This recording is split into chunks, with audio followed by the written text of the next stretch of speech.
Dia satu-satunya manusia yang memiliki selaput di tangannya. Ia bisa menyelam di bawah air selama berjam-jam tanpa perlu bernapas. Namun, penduduk desa menganggapnya monster. Ternyata, saat baru lahir, tubuhnya sedingin es, tanpa suhu tubuh. Saat dukun beranak mengira dia sudah meninggal, anak laki-laki itu secara ajaib hidup kembali, dan keempat anggota tubuhnya bergerak tanpa sadar. Kemampuan berenangnya juga semakin meningkat seiring bertambahnya usia. Setiap hari dia bisa menangkap banyak ikan besar, untuk menghidupi ibunya yang hidup sebatang kara dengannya. Suatu hari, Ginko kebetulan melewati tempat itu. Asap pengusir serangga yang melayang dari tangannya, membuat anak laki-laki itu menunjukkan reaksi penolakan yang kuat. Awalnya, Ginko mengira asapnya terlalu pekat dan membuatnya tersedak. Namun, saat menyentuh kulit anak laki-laki itu, suhu tubuhnya yang tidak normal, langsung membuatnya menyadari ada yang tidak beres. Saat itu, ibu anak laki-laki itu juga muncul. Ginko bertanya apakah anaknya pandai berenang, tetapi sedikit canggung saat berjalan. Apakah dia sering minum air tetapi masih merasa haus? Karena semua gejala yang dia sebutkan ada pada anaknya. Maka, wanita itu mengundang Ginko ke rumahnya. Berdasarkan suhu tubuh anak laki-laki yang sangat rendah, bicaranya lambat, dan selaput di keempat anggota tubuhnya, Ginko menduga dia telah dihinggapi musim hujan. Musim ini jatuh ke tanah bersama air hujan. Setelah berkumpul di sungai, mereka akan seperti ikan besar, mengikuti arus sungai menuju laut. Akhirnya, mereka berkembang biak di laut, lalu kembali ke langit melalui penguapan. Begitu seterusnya. Namun, beberapa musim hujan yang terpisah di sungai akan menumpang pada ikan atau manusia yang tenggelam, dan orang yang dihinggapi akan menunjukkan gejala yang sama seperti anak laki-laki itu. Kecuali saat banjir datang, musim hujan akan pergi ke laut dan meninggalkan tubuh inangnya. Namun, tidak ada yang tahu kapan banjir akan datang. Maka, Ginko memberikan sebotol ramuan kepada wanita itu. Ramuan itu dapat untuk sementara menekan musim hujan di tubuh anak laki-laki itu, dan mengurangi gejala-gejala yang tidak normal. Keesokan harinya, ramuan itu mulai bereaksi. Selaput di tangan anak laki-laki itu berangsur-angsur menghilang. Suhu tubuhnya perlahan kembali normal. Bicaranya pun tidak selambat sebelumnya. Maka, anak laki-laki itu memberanikan diri untuk menyapa anak-anak desa lainnya. Awalnya, mereka tidak mau bermain dengannya. Anak laki-laki itu kemudian berinisiatif memberikan ikan besar tangkapannya kepada mereka. Dan saat berinteraksi dengannya, anak-anak lain menyadari bahwa suhu tubuhnya tidak sedingin seperti yang dikabarkan. Oleh karena itu, mereka sepenuhnya menerima teman bermain baru ini. Melihat hal ini, wanita itu pun merasa senang. Segalanya tampaknya berjalan ke arah yang lebih baik. Suatu hari, Ginko yang mengkhawatirkan kondisi anak laki-laki itu kembali berkunjung. Melihatnya kini seperti orang normal, Ginko merasa lega. Wanita itu pun membungkuk untuk berterima kasih padanya. Suhu tubuh anak laki-laki itu tidak hanya meningkat, jumlah air minumnya pun jauh berkurang dari sebelumnya. Dia ingin meminta ramuan itu lagi dari Ginko. Namun, Ginko tahu ramuan itu tidak akan berefek lebih lanjut. Ikan yang dihinggapi musim hujan akan menghilang di dalam air setelah beberapa tahun.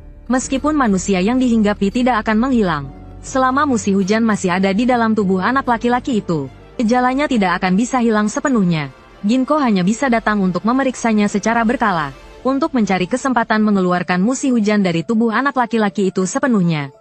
Sikap tanggung jawab Ginko membuat wanita itu merasa lebih tenang. Kapan kau akan datang lagi? Sudah musim gugur. Sampai jumpa. Jangan tenggelam lagi ya. Aku tidak pernah tenggelam. Bohong, kau lupa ya, hei, Yuta. Sampai jumpa lagi. Hujan badai yang belum pernah terjadi sebelumnya mengguyur. Permukaan air sungai naik seiring waktu. Anak laki-laki itu seperti mendapat panggilan. Tanpa sadar berjalan keluar. Tak peduli betapa keras ibunya memanggil, dia tak berhenti. Saat wanita itu sampai di tepi sungai, anak laki-laki itu sudah tak terlihat. Untungnya, Ginko mendengar tentang musim hujan dan segera datang. Ia kebetulan menghentikan anak laki-laki itu yang hendak hanyut. Banjir ini mungkin menjadi kunci penyelamat anak itu. Ginko membawa mereka ke atas pohon besar, lalu mengikat anak laki-laki itu dengan tali. Ia berencana menunggu sampai musim hujan di dalam tubuhnya pergi sendiri. Seiring air yang semakin tinggi, anak laki-laki itu mulai meronta-ronta. Ini pertanda musim hujan di dalam tubuhnya ingin kembali ke laut. Ibunya hanya bisa memeluk erat anaknya. Takut jika lengah, anaknya akan pergi selamanya. Ia memeluk anaknya sampai pagi. Banjir surut seiring hujan reda. Anak laki-laki itu siuman dan kembali normal. Ginko mengira musim hujan telah pergi, lalu membawanya pulang untuk beristirahat.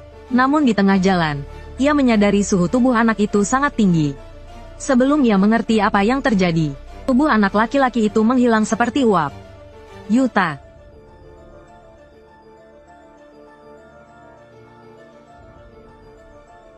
Yu. Di mana? Kau kemana? Malam harinya, Ginko memikirkan kemungkinan lain.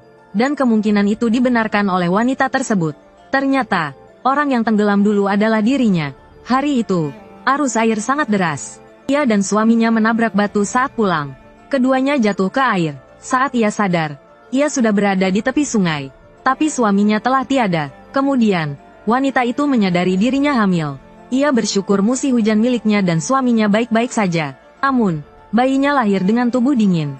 Dan dianggap monster oleh penduduk desa. Meski begitu, ia tetap bersyukur anaknya hidup. Mendengar ceritanya, Ginko mengerti. Anak laki-laki itu telah dihinggapi musim hujan sejak dalam kandungan. Keduanya tumbuh bersama dan menyatu. Itulah mengapa anak itu menghilang bersama musim hujan. Seharusnya, wanita itu tenggelam. Karena janinnya dihinggapi musim hujan. Nyawanya terselamatkan. Bisa dibilang, anak laki-laki itu mengorbankan diri untuk menyelamatkan ibunya. Dengan bantuan musim hujan, ia yang seharusnya telah meninggal, menemani dan membalas budi ibunya selama bertahun-tahun. Ada apa? Kau tak perlu takut lagi.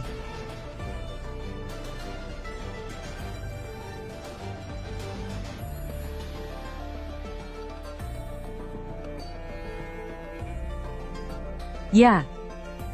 Kau ada di mana-mana. Seorang pria menderita penyakit aneh. Tubuhnya ditumbuhi rumput tulang yang aneh. Dan bagaimanapun dicabut, akan tumbuh lagi. Penyakit aneh ini cepat menyebar ke seluruh desa. Bagian tubuh yang ditumbuhi rumput tulang akan terasa mati rasa dan sakit.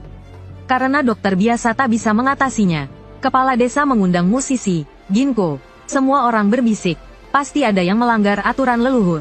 Ternyata 4 hari lalu, seseorang di desa ini meninggal. Menurut adat desa ini, orang yang meninggal akan dikubur di rawa pegunungan.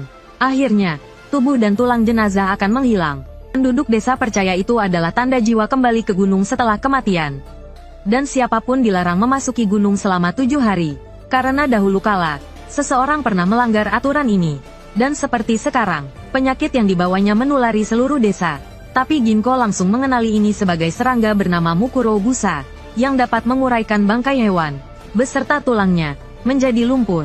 Jika seseorang tidak sengaja menginjak lumpur ini, Mukuro Busa akan menyebar di sepanjang jalan yang dilaluinya, dan kemudian menjadi parasit pada hewan lain. Ginko menggunakan bahan-bahan yang dibawanya untuk meracik ramuan yang dapat melawan Mukuro Busa. Cukup dioleskan, tunasnya akan rontok sendiri. Setelah menyembuhkan semua penduduk desa, dia mulai membersihkan Mukuro Busa di sepanjang jalan desa. Cara membunuh Mukuro Busa juga sangat sederhana. Cukup taburkan sedikit garam padanya. Saat itu, seorang anak laki-laki tiba-tiba muncul di belakangnya. Melihat tunas yang tumbuh di kaki anak itu, Ginko mengira dia juga datang untuk meminta obat. Tetapi anak laki-laki itu sebenarnya ingin meminta bantuannya untuk mengobati pamannya. Dibimbing olehnya, Ginko bertemu dengan pasien ini. Mukuro Busa yang tumbuh di tubuh pria itu sangat lebat. Dan obat racikan Ginko tidak berpengaruh. Gejalanya jelas jauh lebih parah daripada yang lain. Ternyata, orang yang diam-diam memasuki gunung adalah dia. Yang meninggal 4 hari lalu adalah adik laki-lakinya. Pria itu mengira legenda desa itu bohong. Karena 10 tahun lalu putrinya hilang. Akhirnya penduduk desa menemukan pakaiannya di gunung. Dan menganggap gadis itu telah dibawa oleh gunung. Saat itu, mereka masuk dan tidak terjadi apa-apa. Jadi kali ini, karena melihat keponakannya sedih atas kematian ayahnya, dia diam-diam membawanya ke gunung pada malam hari untuk berziarah. Tanpa diduga, mereka melihat pemandangan yang aneh. Tubuh adiknya sudah hampir membusuk. Dan di tubuhnya tumbuh banyak Mukuro Busa. Mereka tidak tahu apa itu Mukuro Busa. Dan mengira inilah bukti jiwa kembali ke gunung. Maukah kau menjadi anak kami? Anggap pamanku sebagai ayahmu, ya? Pulanglah. Saat itulah pria itu secara tidak sengaja menginjak Mukuro Busa, dan membawanya kembali ke desa. Namun, ucapannya membuat Ginko semakin bingung. Karena kasus terinfeksi Mukuro Busa karena menginjaknya sering terjadi. Dan biasanya mudah diatasi dengan obat. Kasus seperti pria ini baru pertama kali dilihatnya. Maka dia bertanya bagaimana adiknya meninggal. Pria itu hanya mengatakan dia meninggal karena jatuh dari tebing. Dan menekankan bahwa hubungan mereka sebagai saudara sangat baik. Tapi Ginko mendengar cerita yang berbeda dari anak laki-laki itu.